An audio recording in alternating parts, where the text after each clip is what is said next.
Good morning साथियों। आज हम रीड के जो टॉपिक नया है वो है ऊर्जा। ऊर्जा के बारे में पढ़ेंगे, इसलिए आज ऊर्जा भी बहुत डिफ़िकल्ट टॉपिक है, तो ऊर्जा के बारे में हम पढ़ते हैं। चलो, ऊर्जा को सबसे पहले हमें ये जानना ज़रूरी होता है कि ऊर्जा को किस आधार पर बांटा गया है।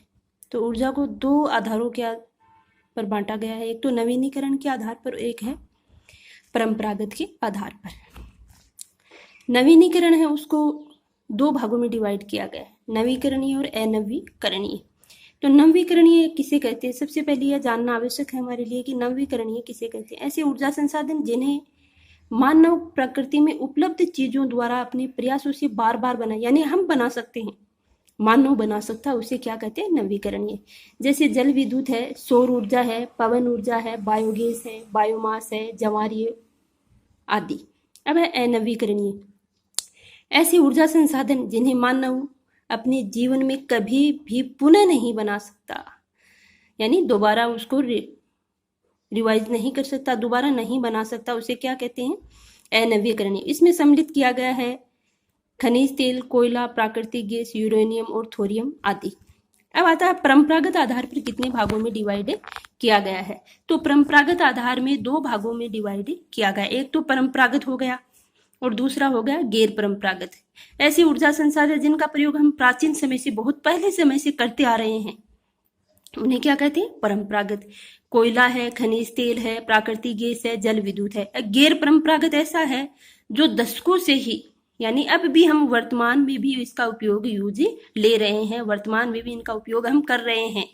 ऐसे किस चीज में आते हैं, गैर परंपरागत कहलाते हैं। जैसे सौर ऊर्जा, पवन ऊर्जा, बायोगैस है, बायोमास है, ज्वारीय ऊर्जा है, परमाणु ऊर्जा है आदि।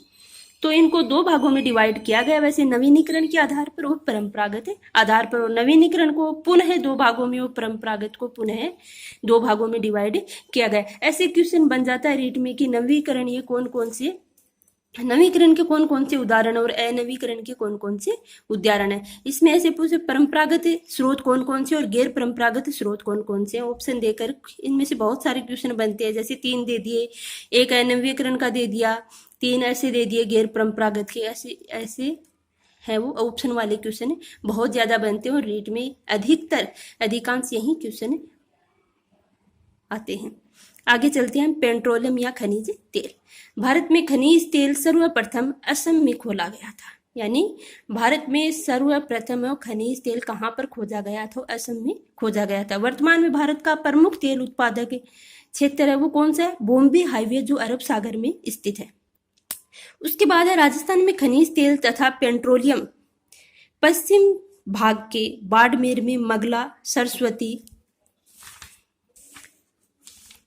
है, सरस्वती है, ऑयल फील्ड है, और जैसलमेर में घोटारू, तनोटे, मनिहारी टिब्बा आदि में क्या पाया जाता है, खनिज तेल। खनिज तेल अवसादी चट्टानों में पाया जाता है। ये बहुत मोस्ट क्वेश्चन है कि खनिज तेल कौन सी चट्टानों में पाया जाता है, तो कौन सी चट्टान में पाया जाता है, ये अवसादी चट्टानों में पाया जाता है। उसके बाद चलते हैं हमें कि प्राकृतिक गैस का खनन सबसे अधिक कहाँ पर होता है, तो सबसे अधिक होता है वो है हमारा जैसलमेर जिला। इसमें बहुत मोस्ट क्वेश्चन बनता है कि प्राकृतिक गैस का सबसे ज्यादा खनन कौन से जिले में किया जाता है, तो कौन से जिले में किया जाता है, जैसलमेर जिले में। अब हम चलते हैं कि राजस्थान की प्रमुख जल विद्युत परियोजनाएं। बहुत बार इसमें से क्वेश्चन पूछा गया, रेट में पूछा गया, फर्स्ट ग्रेड में पूछा गया, सेकेंड ग्रेड में भी है नहीं ये टॉपिक। राजस्थान की प्रमुख जल विद्युत परियोजनाएं, सबसे पहले चलते हैं भाखड़ा नागल परियोजना। तो ये कौन सी नदी पर है, सबसे महत्वपूर्ण बात यह है कि कौन सी नदी पर है, तो ये कौन सी नदी पर है, सतलज नदी पर है।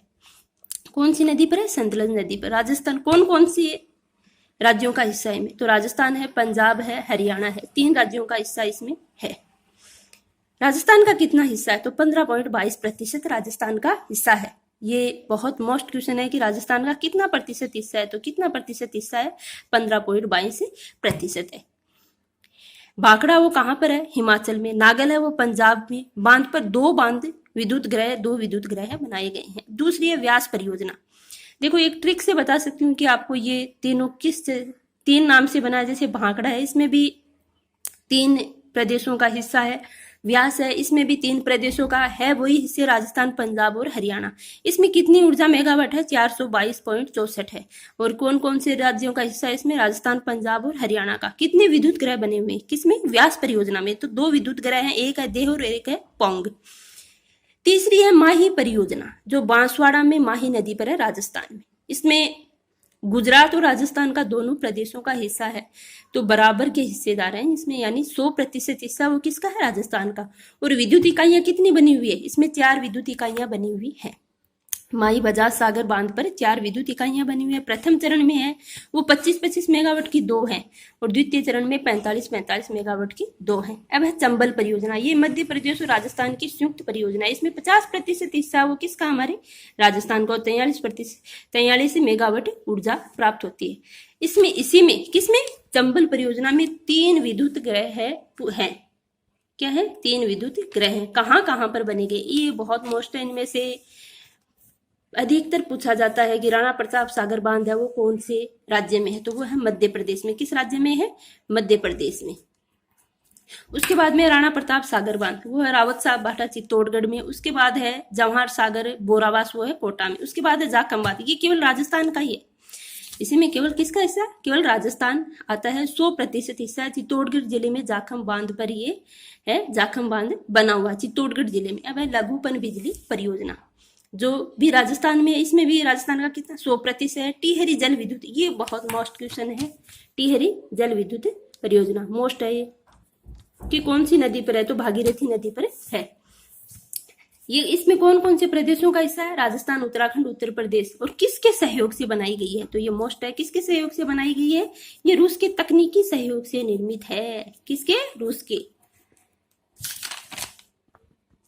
अब हम चलते हैं कि राज्य की ताप विद्युत परियोजनाएं। तो राज्य की ताप विद्युत परियोजना में 3 सुपर थर्मल पावर प्रोजेक्ट है। वो कौन कौन से जिले में है? पहला है, कौन सी जिले में है? पहला Suratgarh super thermal power station, वो है गंगानगर में। किसमें है? गंगानगर में। उसके बाद है कोटा सुपर थर्मल पावर विद्युत परियोजना, वो है कोटा में। ये राज्य का दूसरा है, सुपर थर्मल पावर प्रोजेक्ट है, वो राज्य का दूसरा है। तीसरा कहाँ पर है? छबड़ा, बारां में। अब राज्य की गैस व तरल ईंधन आधारित परियोजनाएं। रामगढ़ गैस विद्युत परियोजना, वो रामगढ़ जैसलमेर में है। ये प्रथम गैस आधारित विद्युत परियोजना है। सबसे मोस्ट है कि क्या है? ये प्रथम गैस आधारित विद्युत परियोजना है। अंता गैस विद्युत परियोजना, जो 12 राजस्थान में राज्य में स्थापित प्रथम, ये तो है प्रथम गैस आधारित विद्युत परियोजना, और ये है प्रथम गैस आधारित विद्युत परियोजना। राज्य में स्थापित प्रथम विद्युत गैस आधारित परियोजना है। अब राजस्थान परमाणु शक्ति ग्रह कहाँ पर है? रावत भाटा चित्तौड़गढ़ में। राजस्थान का पहला परमाणु विद्युत ग्रह है। जो राज्य का प्रथम पवन ऊर्जा संयंत्र कहाँ पर है? ये पवन ऊर्जा से संबंधित 2 क्वेश्चन बन रहे। सबसे मोस्ट यही है कि राज्य का प्रथम पवन ऊर्जा संयंत्र कहाँ पर है? तो अमर सागर जैसलमेर में है। राज्य में सर्वाधिक पवन ऊर्जा कौन से जिले में है? तो कौन से जिले में है? राजस्थान जिले में। अब देखो, इसमें और भी बहुत सारे क्वेश्चन बनते हैं, जैसे गिराल ताप विद्युत परियोजना है, वो गिराल में है। Chhabra super thermal power project है, वो ग्राम चौकी मोतीपुरा छबड़ा में है। छबड़ा सुपर क्रिटिकल तापीय विद्युत परियोजना है। बरसिंह से सारे थर्मल पावर प्रोजेक्ट बीकानेर में है। कपूडी जालीपा भादेसर बाड़मेर निजी लिग्नाइट तापीय विद्युत परियोजना। काली सिंध तापीय विद्युत परियोजना झालावाड़ में है। काली सिंध सुपर क्रिटिकल तापीय परियोजना इकाई 2 व 3 है। अब राजस्थान का जो हमने पढ़ा था कि प्रथम है परमाणु शक्ति ग्रह, ये रावत भाटा चित्तौड़गढ़ में है। जो राजस्थान का पहला और भारत का दूसरा है, क्या है? भारत का दूसरा है। तारापुर वाला महाराष्ट्र वाला प्रथम है। तो आज का हमारा टॉपिक इतना ही था। अगर आपको वीडियो पसंद आया हो तो लाइक, कमेंट और सब्सक्राइब करना ना भूलें। अगले नेक्स्ट वीडियो में हम फिर मिलेंगे एक नए टॉपिक के साथ। तब तक के लिए थैंक यू।